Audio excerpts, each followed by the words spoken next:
Genesis 27. Now it happened that when Isaac was old, and his eyes were too dim to see, that he called his older son Esau, and said to him, My son. And he said to him, Here I am. And Isaac said, Behold now, I am old, and I do not know the day of my death. So now please take up your gear, your quiver, and your bow, and go out to the field and hunt game for me, and prepare a savory dish for me such as I love, and bring it to me that I may eat, so that my soul may bless you before I die. Now Rebekah was listening while Isaac was speaking to his son Esau. Then Esau went to the field to hunt for game to bring to Isaac.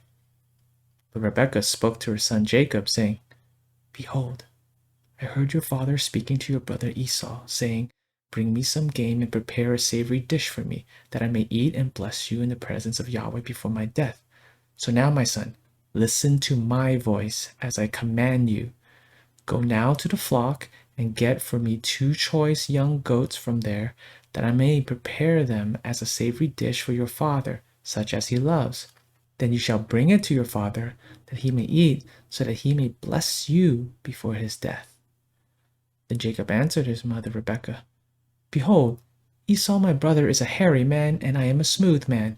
Perhaps my father will feel me, then I will be as a mocker in his sight, and I will bring upon myself a curse, and not a blessing.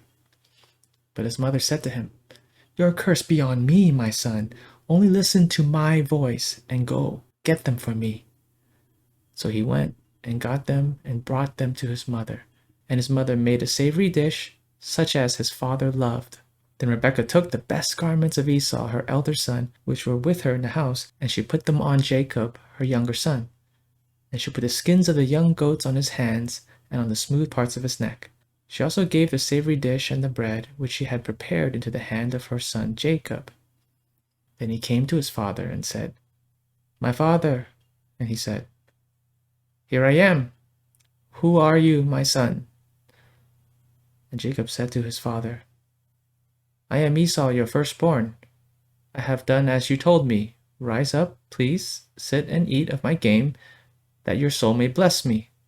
Then Isaac said to his son, How is it that you have found it so quickly, my son?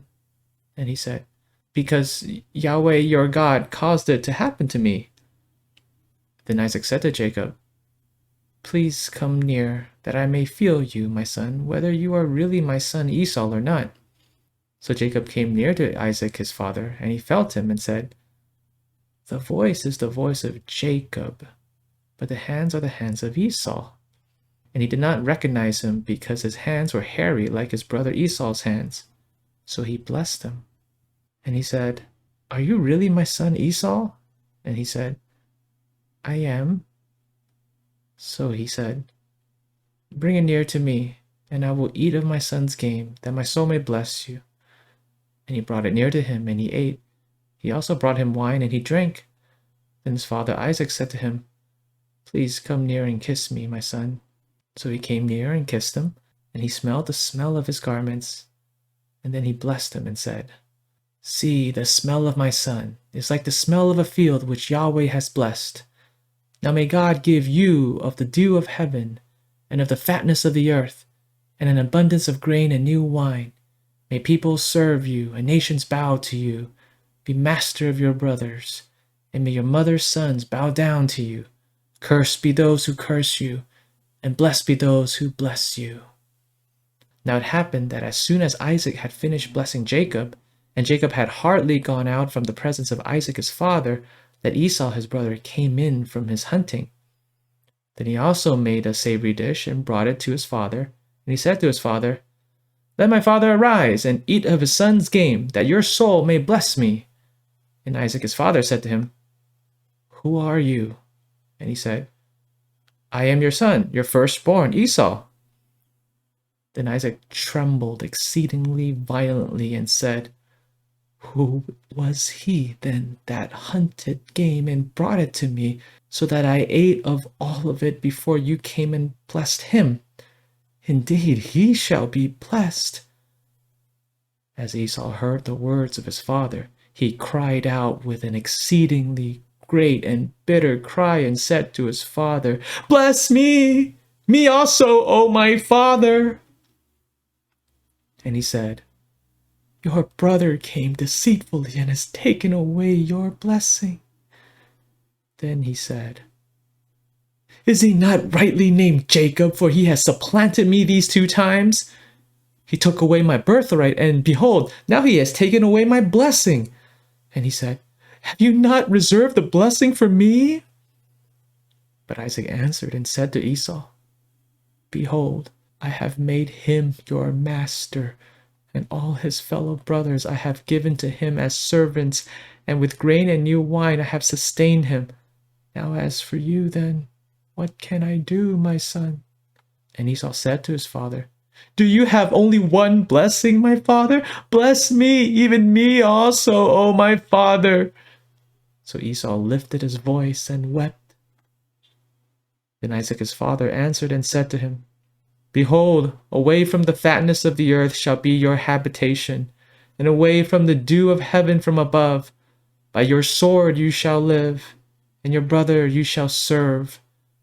But it shall be when you become restless that you will break his yoke from your neck." So Esau bore a grudge against Jacob because of the blessing with which his father had blessed him. And Esau said in his heart, "The days of mourning for my father are near. Then I will kill my brother Jacob." Then the words of her elder son Esau were told to Rebekah. So she sent and called her younger son Jacob and said to him, "Behold, your brother Esau is consoling himself concerning you by planning to kill you. So now, my son, listen to my voice, and arise, flee to Haran to my brother Laban. Stay with him a few days until your brother's wrath subsides, until your brother's anger against you subsides and he forgets what you did to him. Then I will send you and get you from there. Why should I be bereaved of you both in one day?" Then Rebekah said to Isaac, "I am tired of living because of the daughters of Heth. If Jacob takes a wife from the daughters of Heth, like these from the daughters of the land, what good will my life be to me?" We see here an active Rebekah seizing an opportunity to take advantage of a passive old man, Isaac. In verse 8, she says to Jacob, "Listen to my voice as I command you." There is no regard for God's commands or God's voice. Jacob's reply in verse 11 shows how spiritually immature he is. Instead of being concerned about his mother disregarding God's voice, God's words, he's only concerned about himself. Verse 12, "Perhaps my father will feel me, then I will be as a mocker in his sight, and I will bring upon myself a curse and not a blessing." Where Esau despised the blessing, Jacob and Rebekah made an idol of it. And Jacob is not concerned that he will be a mocker, a deceiver, a cheat, but he's concerned that he will be as a mocker in his sight. He's just concerned about perception, getting caught as a sinner, instead of weeping over his sinful state. I think the seeds of sin were already sown back in chapter 25, verse 28, where Isaac loved Esau and Rebekah loved Jacob. There was already favoritism within the family, and the favoritism was really made visible in his blessing to Jacob, but intended for Esau.